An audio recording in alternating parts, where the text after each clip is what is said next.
James Bond is something that I have always admired. I've always admired the complex storytelling, I've always admired the suave personalities of Brosnan and Connery. We can forget about Daniel Craig. He brings his own things to the table. And how could we forget 007 GoldenEye, the James Bond game. However, IO Interactive has recently thrown their hat in the ring and is coming out with 007 First Light, which is going to be an exciting stealth action showcase of the first new Bond we've seen since Casino Royale, the new one, in like the 2000s. Either way, I thought, what other games has IO Interactive made besides the amazing Hitman? And I couldn't think of any. So, today, we are going to play Hitman as if we were 007. Grab yourself a martini, shaken not stirred, and enjoy.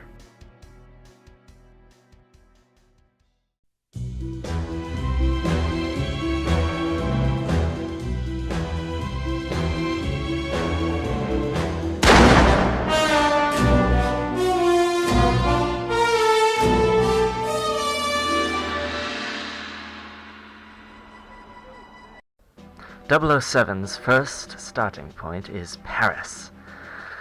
On this, we are bringing the classic tux, and we are eliminating Viktor Novikov and Dalia Margolis for probably some sort of international crime. I don't really know, I'm just the agent.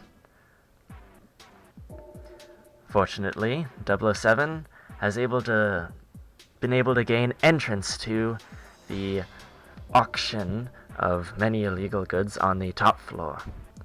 It is here where we will start our espionage, which is, in this case, putting lipstick on a pig by saying that we're going to murder people. Inspecting Dahlia's laptop, we figure out that we can probably mess with the auction if we're able to get the right password dongle. After some sleuthing, we are able to discover the password dongle in the attic where many guards are stationed. However, we're able to slip by and or shoot in the face every guard that gets in our way without raising suspicion, grabbing the password dongle and attracting Dalia Margolis into a private room where we can have a nice one-on-one conversation with her. One-on-one conversation consists of her screaming and my gun going pew pew pew, and that's a wrap. Sneaking onto scaffolding above the runway, we're able to plant an explosive charge before walking down to enjoy the show, for the time being. 007 loves spectacle as much as everyone watching the James Bond franchise, so we can't deny them that, and decide to bring the house down with thunderous applause and a small but powerful explosive rigged in a key place of the lighting fixture. In the crowd and confusion, we are able to escape unnoticed, yet dashing. One assignment down, many to go. Next stop is Italy, specifically the very real town of Sapienza. Now, because it's Italy, we won't be going in a full tuxedo, as that might be a little, might make us stick out a little in a warm, vacation-y summer environment.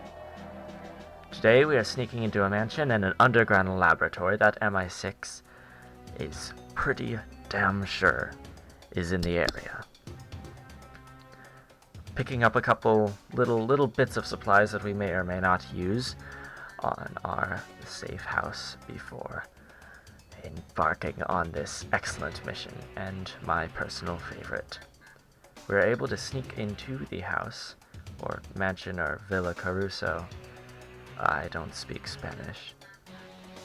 Faster and stealthier than anyone has before, because, come on, it's 007. He's got to do everything the best.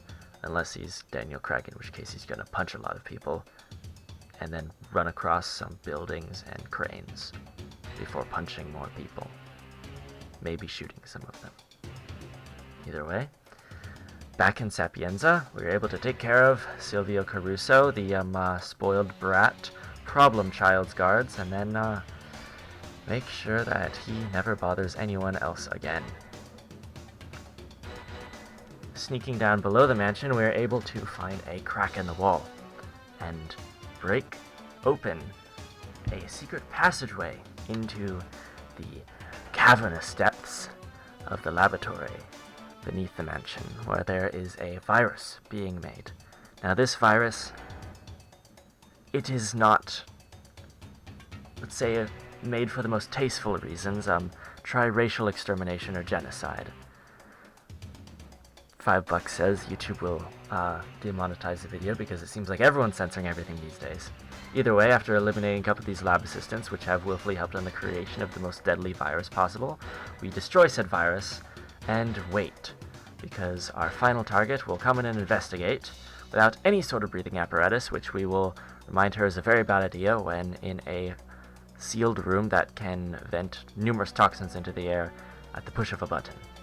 However, she does not take our advice and unfortunately collapses on the floor.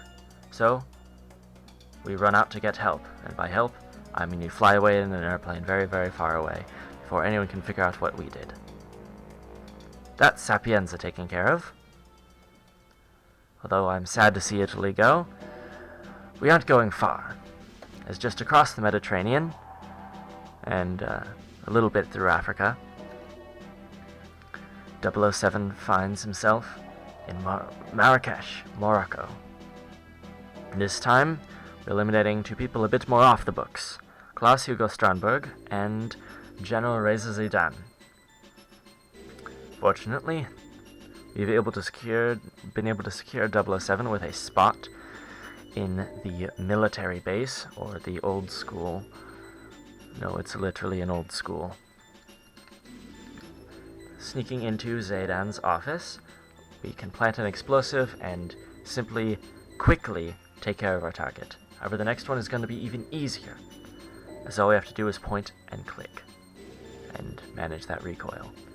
After casually walking out of the militarized zone, we go to another militarized zone, being a consulate building. Well, we don't actually go in the consulate building, however, we pick up a very nice present that Q left for us. Climb some scaffolding, though not too much, we don't want to get too cracked. And after a couple of minutes, we are able to descend and ascend our way through the beautiful buildings of Morocco and take a shot at our target, Klaus Hugo Strandberg. Having, let's say, gotten rid of that problem for MI6 and, quite frankly, the rest of the world, we are able to exfiltrate in a very calm, peaceful fashion. However, exfiltration on the next mission will be a bit more violent and rushed, shall we say. Next, we are heading over to Asia, specifically Thailand, Bangkok, for a very nice hotel visit. Who says being an assassin can be fun? After landing ourselves a beautiful room in one of the best hotels in all of South Asia, we are able to eliminate our next two targets, two much more public people, a lawyer and a wannabe rock star. I say wannabe because he uses his parents' money to get fame, so I can assume there is no actual talent. However, I am not judging the arts, however I am judging this poor air conditioning unit, how after slipping in a little bit of poison, we were able to knock unconscious the entire front lobby, including Jordan Cross, our rich boy, who is soon going to be a rich dead boy of, I think, 24 years old. I don't know, it's his birthday. Anyways, happy birthday, Jordan Cross. Break a leg or a neck. This is your last show. We make sure just to tidy up any back from the dead surprises before casually walking over to our next target, who is right near a getaway boat, so We don't need to go into any grandeur on this one. We can just pop him a couple times in his stomach, and that should take care of any issues he might have of staying alive. We run into a little bit of trouble on the dock. As I said, exfiltration will not be easy for 007, but we're able to get out rather unscathed. On to, perhaps, the most difficult mission 007 has faced yet. Colorado. Now, you know it's in America, it's going to be bad. However, not realize that almost everyone here is packing heat. Really holding up the stereotypes here, fellas. Either way, after taking a couple of people's clothing for a net positive, we're able to tamper with some explosives that one of our targets is going to go over and mess with because they are some sort of pyromaniac. Our next target, because there are 4 in this mission, America's a very populated country. Our next target hides around a greenhouse which has clear glass, and we're able to just deal with them. This causes a panic, and lets our other target sit scared in a room, which is the perfect place to drop a bomb.